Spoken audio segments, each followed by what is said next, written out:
Hello, today we will guide you through how to completely uninstall Adobe Creative Cloud on Windows PC and laptop.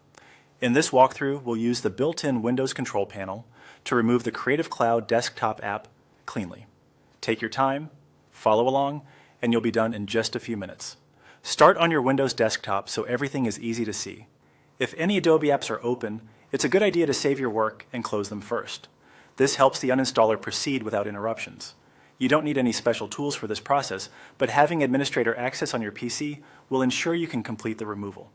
Open the Windows Start experience by pressing the Windows key on your keyboard. If you prefer, you can also click the search bar at the bottom of your screen. In the search field, type Control Panel. When you see Control Panel appear in the results, click to open it.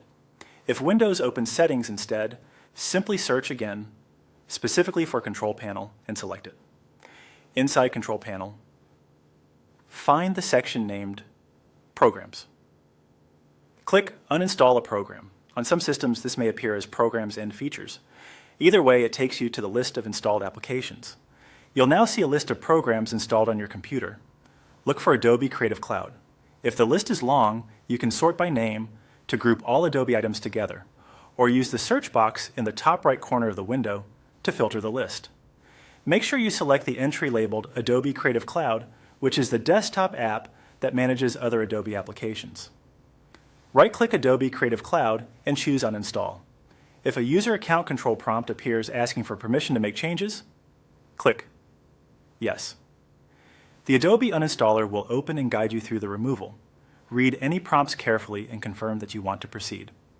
If the uninstaller asks you to close running Adobe processes, allow it to do so. The process may take a few minutes, and you'll see progress indicators while files are being removed. When the uninstallation completes, return to the Programs list. Adobe Creative Cloud should no longer appear there. If it's still listed, refresh the view and confirm that the uninstall has finished. That's it. You've successfully removed Adobe Creative Cloud using Control Panel. Thanks for following along, and feel free to replay any part of this guide if you need a quick refresher.